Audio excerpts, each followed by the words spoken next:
It's about 10 to 6. I'm driving down to the beach and we're going to go and look at the low tide because we're going to dry the boat out today and I'm going to fix the anodes because they've worn out. So we've got to weld some more on. I'm down on the beach. It's 20 minutes after low tide, so there won't have been much movement.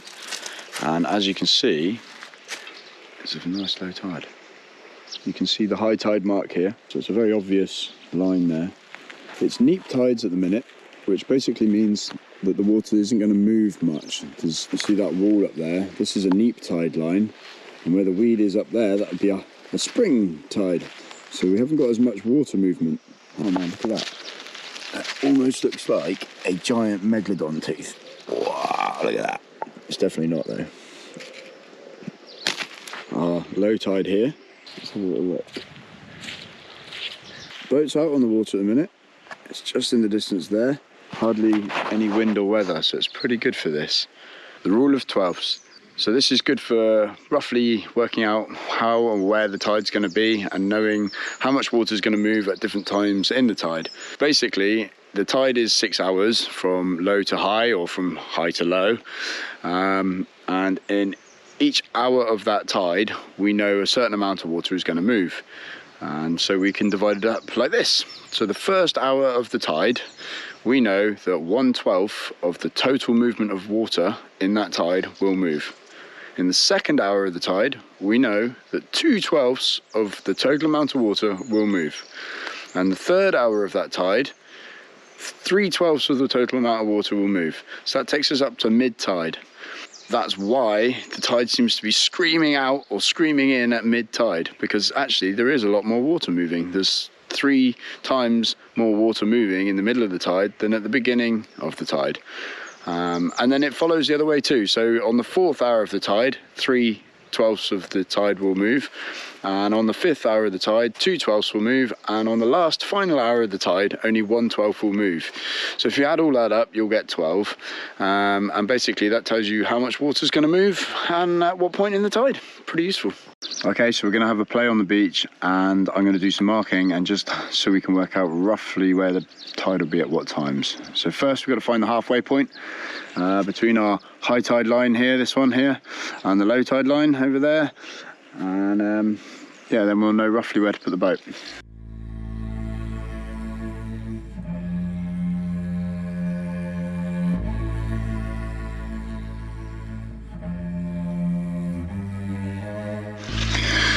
So I've done marking out on the beach now. I know where the tide's going to be and I know at what time it's going to be at these different places. I'm going to run down now and just jump up and down and you get the idea. I'll explain it with a voiceover. So we're going to use the rule of 12s to work this out. But noting that the beach has a very uniform gradient. It's 32 metres between high and low water here. So 16 metres up from low tide is our mid-tide point. If we come up another 7.5 metres, that takes us to the 2 hour before high tide, and then up another 5 metres is 1 hour before high tide, leaving us 2.5 metres till high water. Let's see if this works. Now home for some breakfast and coffee, I reckon. That's me back down the beach now. Tide's come in. Time is 9:30. This is our mark here for the high tide. This is our mark here for an hour off of high tide. And this is our mark near this stick here. This one here. For where we are now, and the water's just there. We were fairly close. Time to go and get the boat, really. Here's Forager. We've got some deck paint as well, so we're painting the deck. We've also got some other goodies, because we've got a new spotlight on the roof there, and a few other things to wire in. Secondary anchor here, I've just rigged it up using a spare bit of chain. I'm going to use this to hold the back of the boat where I want it on the beach. Got my primary anchor here in the bucket. This is the bigger one. I'm going to use that for the bow. You can see that I was doing a bit of painting yesterday. I just freshened these up a bit and I'm freshening up the deck. So that's starting to look a bit tidier. Excuse the big pile of mess, but that's just what happens when you're tidying up things. And yeah, I've just got the deck hatch to do now. So I'm going to quickly paint that up while I'm waiting for the tide.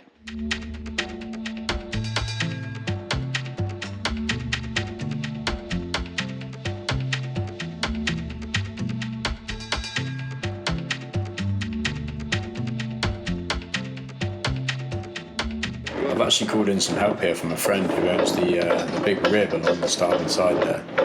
We've lashed it on and it's a very powerful boat and it's going to take Forager in up the beach for us. I've got engine problems with Forager at the minute, but that's a story for another day, to be honest. You can see me zipping along in the little rib alongside there, and I was just going to act as a sort of portable bow thruster if needed, but it wasn't really required today. So just clearing the path ahead and using it to run the stern anchor out the back once we were aground.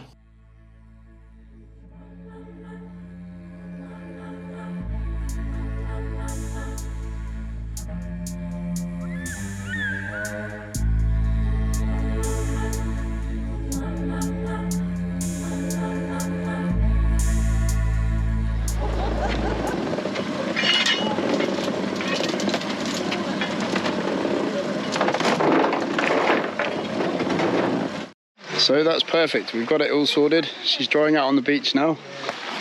There she is. So now we just got to wait for the tide to go down. High and dry. So this is actually what today's job is. These anodes here, they've depleted, they're done. Definitely time for some new ones on here.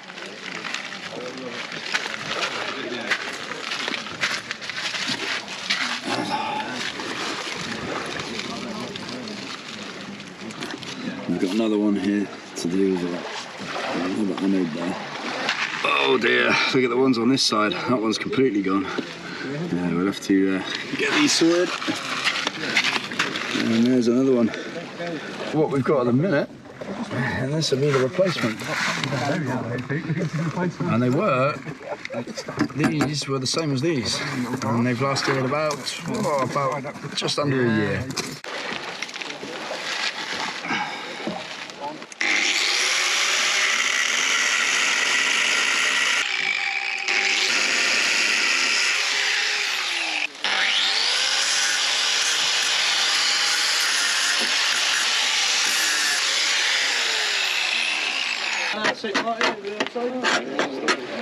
What's the one down there? Somebody told him sacrificial. I think that was 300.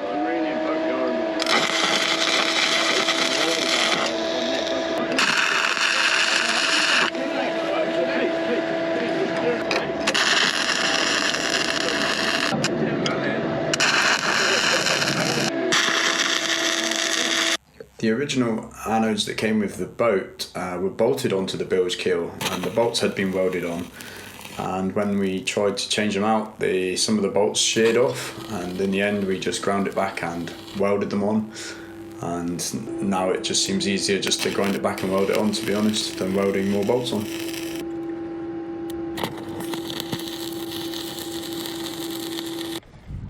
Might not be pretty, but it's on there.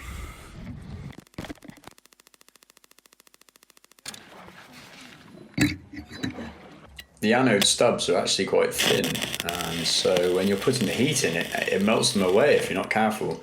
So I'm not much of a welder, but I found putting the heat into the boat steel, which is a lot thicker, and then sort of working my way into the anode stub worked a lot better. There we go. Some anodes, lovely. Here we go. Ta-da! Ta-da! Nice. And we even got the one on the rudder. That's pretty cool too. Sweet.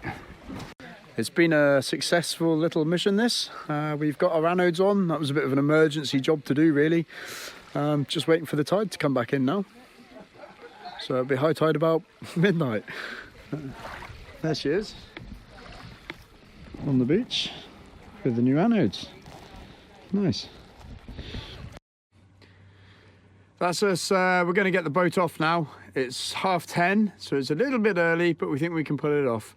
You can just see her there in the background. I'll see if you can see. I've got the deck lights on, so that's the boat there. Mission success. Forager's back on her mooring. We've got our anodes, and the best bit is it's only 11:15, so we got there 45 minutes before I thought we could get her off, which is cool. So yeah, success.